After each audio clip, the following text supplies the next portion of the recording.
여러분들, 이제 오늘이 마지막 강의가 되겠어요. 가족복지론에서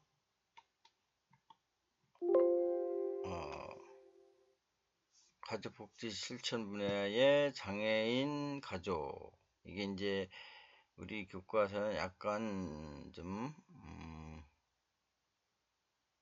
신교재에서 이게 PTP 자료를 이제 제가 참고를 하였습니다.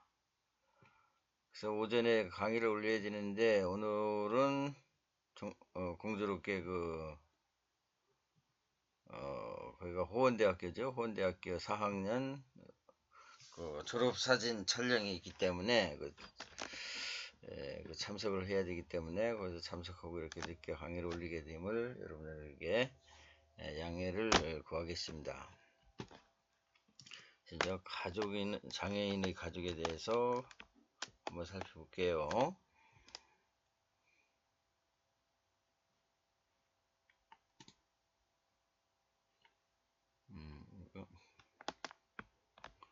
장애인의 개념.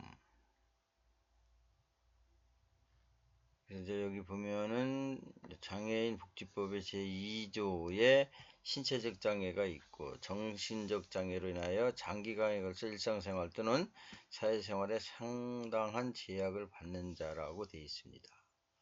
여기 보면은 이제 신체적 장애와 정신적 장애로 나누고 있어요. 신체적 장애도 외부 장애와 내부 장애로 이제 나누고 있고, 그래서 외부 장애로는 뭐 지체 장애가 있고, 뇌변변 장애 있고, 시각 장애 있고, 청각 장애 있고, 언어 장애 있고, 안면 장애가 있어요. 그다음에 내부 기관의 장애는 신장, 심장 다 틀리죠. 신장은 콩팥을 얘기하는 거고, 심장은 우리 심장을 얘기하는 거, 간장, 뭐 호흡기 장애, 장류, 요루 장애, 뇌전증 장애 이렇게 분류가 돼요. 또 직접 장애는 이제 정신적 장애는 지적 장애 있고 자폐 장애가 있어요. 지적 장애에서는 그대로 직접 장애가 있고 자폐성 장애가 있어요. 여기에는 이제 지능지수 70% 이하인 경우, 또 자폐성 장애는 청소년 자폐 등 자폐성 장애, 또 정신장애는 조현병, 그것도 이제 자폐 장애로 되는데, 뭐 조현병, 또 분열 행동 장애, 뭐 양극성, 정동 장애, 반복성 우울 장애 이렇게 나누어서 구분이 되겠습니다. 참고하시면 되겠어요. 이렇게 장애도 여러 가지 그 항목에 따라서 이렇게 분류가 된다. 그 다음에 이게 어떻게 반쪽만 보이네요. 그냥 이제 강의만 들으시면 되겠어요. 이게 잘 알면 장애인 개념에는 세계보건기구 장애의 개념이에요.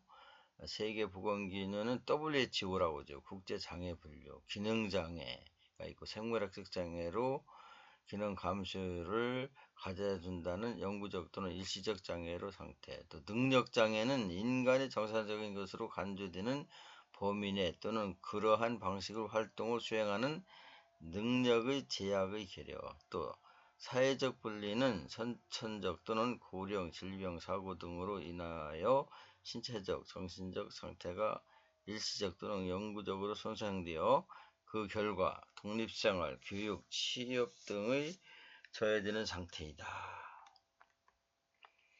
그 다음에 여기 장애인 가족 현황이에요. 장애인 수. 여기 이제 시도별로 이렇게 되어 있습니다. 여러분들이 참고하시면 되겠어요.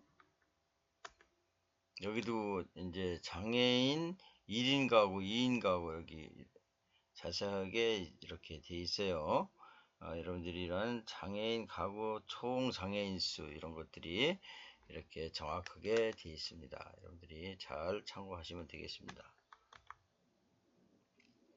장애인 가구 현황이에요. 뭐 부부장애, 뭐 여기 부부, 기혼 자녀, 뭐 편부모, 이혼 자녀, 편부모 자녀 이렇게 장애인 분류가 되어 있어요. 장애인 가구의 가구 유형이에요. 또 장애인 가구 현황이에요. 보호자, 본인, 배우자, 자녀의 배우자, 아버지, 어머니, 형제, 장애, 조부모, 손자녀, 배우자의 부모, 또 배우자의 형제, 자매, 기타 이렇게 돼 있어요. 그래서 이제 장애인 가족이라 하면 장애인과 함께 동거하는 가족을 장애인 가족이라고 그래요. 또 가족이라고 하면은 이제 하나의 아버지 어머니인 경우도 있고, 또 입양해서 장애인과 같이 이제 동거하는 가족, 아니면은 장애인들을 이렇게 모셔다가니 이제 함께 지내는 가족도 장애인 가족이라고 하죠. 그래서 장애인의 가족의 요구, 장애인 가족의 문제 차별성, 장애인은 출연 시 장애 가족 성원의 장애 유형, 장애인의 장애 정도, 장애인이 대처할 수 있는 가족 자원 등을 따라 달라진다. 장애인의 가족의 특징은 또 일반 가족에 비해 신체적, 심리적, 경제적 스트레스가 많이 경험된다. 환자에 대한 지속적인 책임이 있고 역할 변화 등으로 환자의 개인의 사생활이 곤란하고 가족의 정상적 가족 기능에 대한 저해. 그래서 장애인 가족들의 욕구와 특징, 다양성에 대해 충분히 이해하고 이를 반영해야 한다. 여기 보면 장애인의 가정생활에 미치는 영향, 부모의 영향, 또 부부의 영향, 형제 자매의 영향이에요.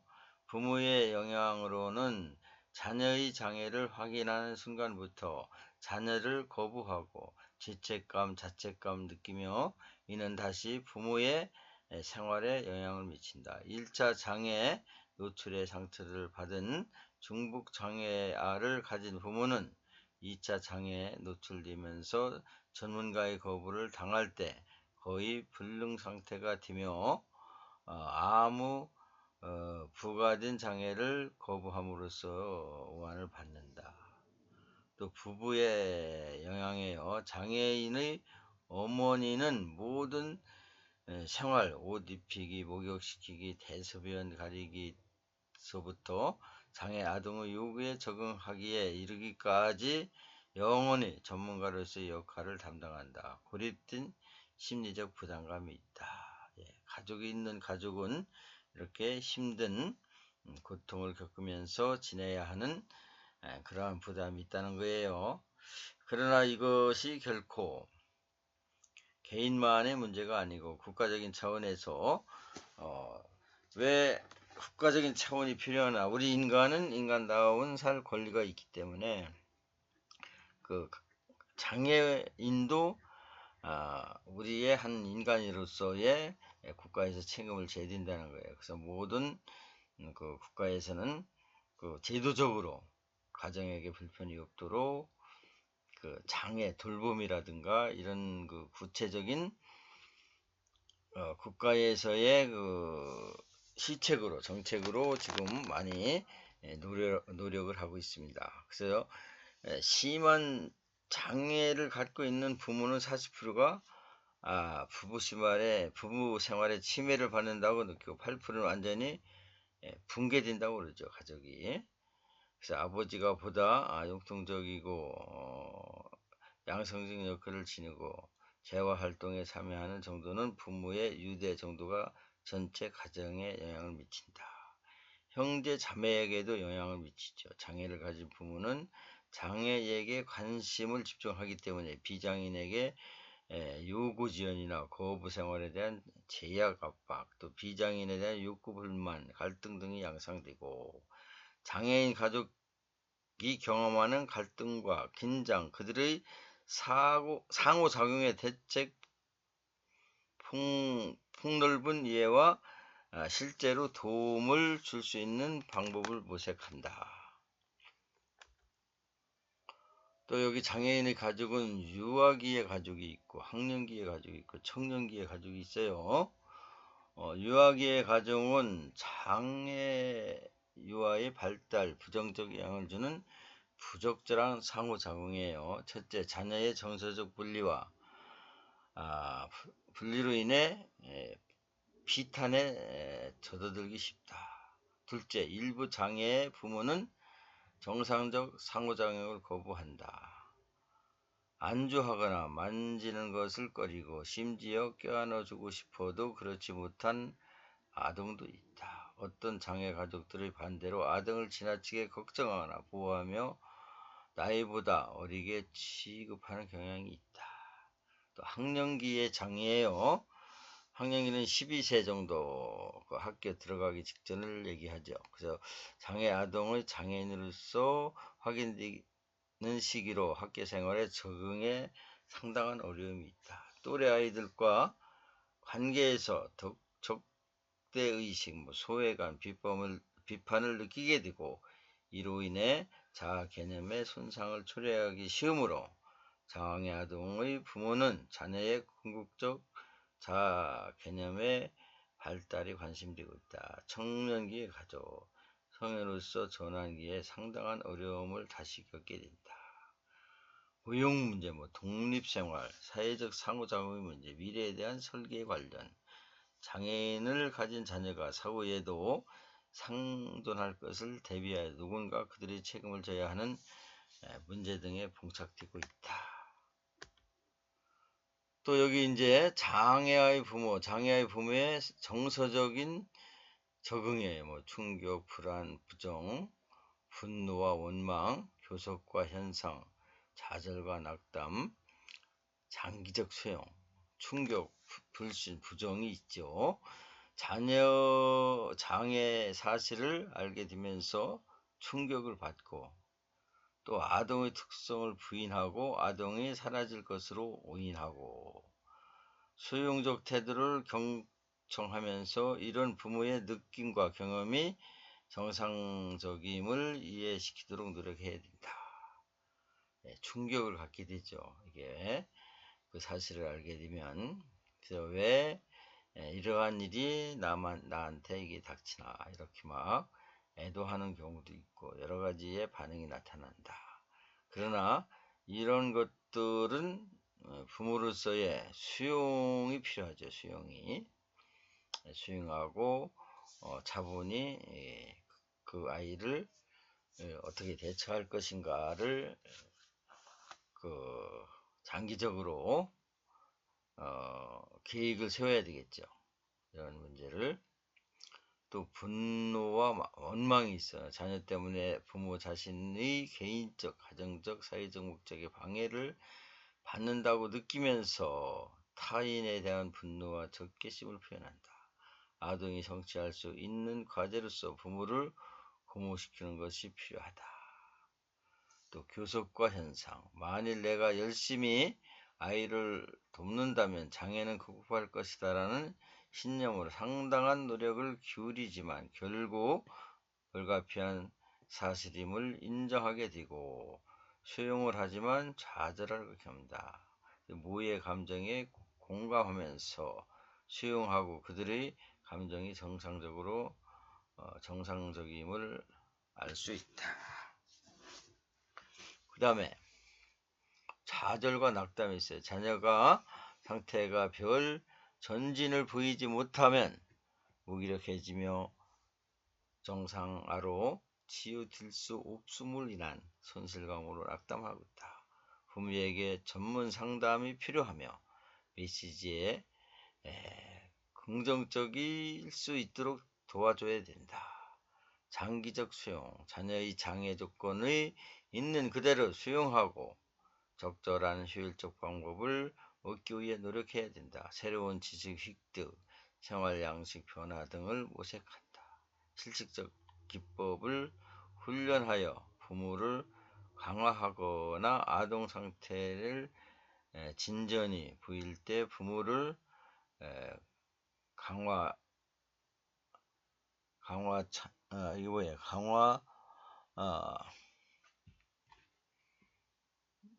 강화하거나 아동의 상태의 진전이 보일 때 부모를 강화하여 하여 정서적 안정을 도모해야 된다. 이렇게 PPT 자리에 되어 있고요. 또 장애아 부모의 가정 중심 프로그램이에요. 부모 치유가 있고 형제의 협력이 있고 가정의 협력이 있고 포터이즈 프로젝트 종합 훈련 프로젝트 이런 것들이 그 가정 아동을 가진 가정의 하나의 프로그램을 가지고 적절히 그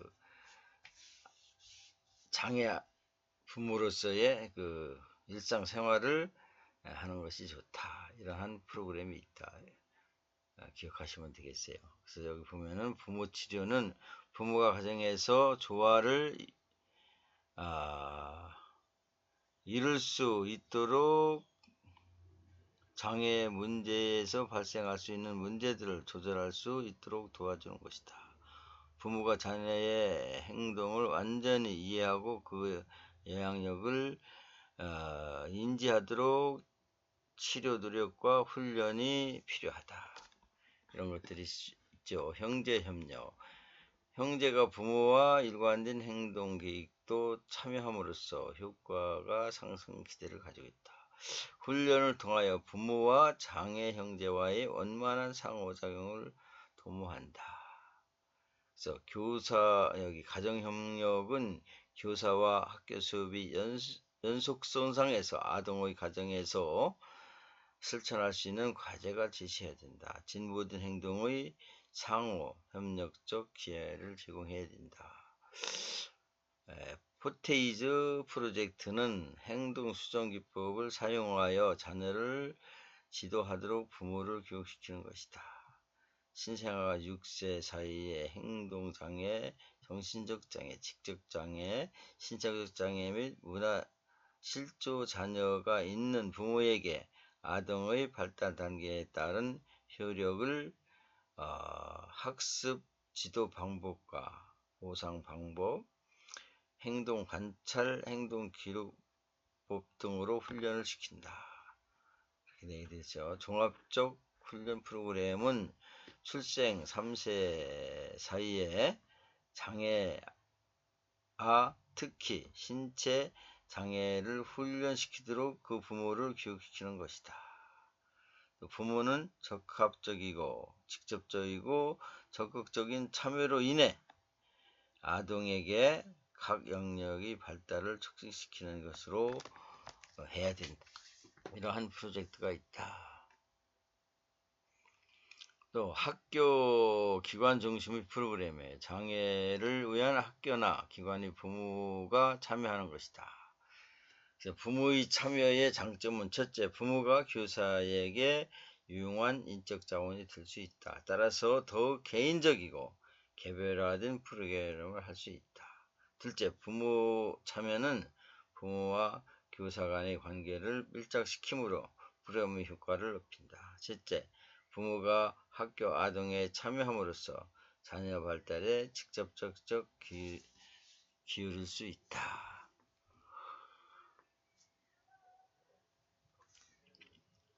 또 여기 보면 2019년 장애인의 수급자 현황이에요. 참고하시면 되겠고, 또 여기 보면 이제 장애 가족을 위한 복지 정책이에요. 사회보험, 산재보험, 업무상 재해로 부상, 질병, 치유한 장애가 남아 있으며 그 정도 장애에 의한 장애 등급 1급에서 3급의 경우에 연금을 지급하는 장애 등급 4에서 7등급인 경우에는 연금 또는 일시금 중 선택을 할 수 있으며 8에서 14급의 경우에는 일시금 지급하고 있다. 이러한 사회보험 제도가 있다. 여러분들이 이거를 한번 기억하시면 되겠어요. 생활보장법, 수급권자의 자격, 분양 의무자가 없거나 분양 의무자가 있어도 분양 능력이 없거나 또는 분양받을 수 없는 자, 가구별 소득, 평균 가액과 재산을 기준으로 자산조사, 분양 의무자 조사를 하여 최저 생계비 기준을 가구별 차등 적용해 이에 해당하는 경우 이렇게 돼 있어요. 여러분들이 이걸 참고하시면 되겠고,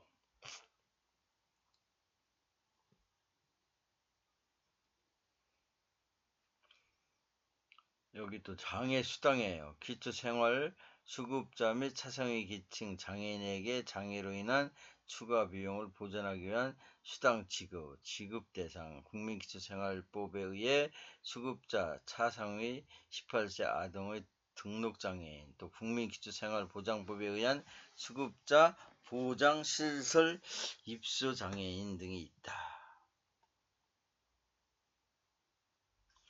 또 간접적 소득 보장 정책이에요. 여러분들이 한번 보시면 되겠고, 또 장애복지관의 가족 프로그램이 주요 내용이에요. 장애 영유아 조기 교육, 부모 교육, 가족 상담, 가족 관계 강화 프로그램이에요. 형제 지원 프로그램, 직업 훈련 및 취업 발전, 또 공동생활 가정의 운영, 부모회 조직, 주간 단기 보호 시설 운동 이런 것들이 있다.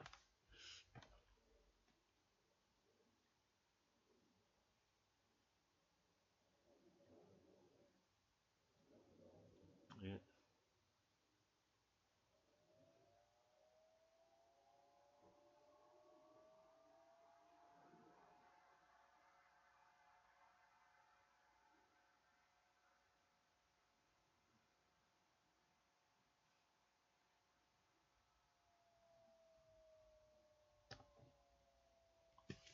또 여기 보면은 복지대책이에요. 장애인 가족을 위한 복지대책, 장애복지사업 목적, 특수교육, 보호 및 재반 서비스를 제공하여 장애를 교정, 제거함으로써 아들의 잠재 능력을 최대한으로 발휘하여 사회생활에 참여할 수 있는 능력을 길러줍니다. 이 가족을 위한 복지사업, 장애인 가족보다 장애인 개인 위주의 대책이 주로 제공, 국민기초생활보장법, 장애인 등을 위한 특수교육법, 장애인 고용 촉진 및 직업 생활 등, 보건복지부, 교육과학기술부, 노동부 등에서 해당되는 업무를 관장하고 있다. 이렇게 해서 장애인 복지론, 장애 가족에 대한 것을 이 정도 마치겠습니다. 수고들 많이 하셨습니다.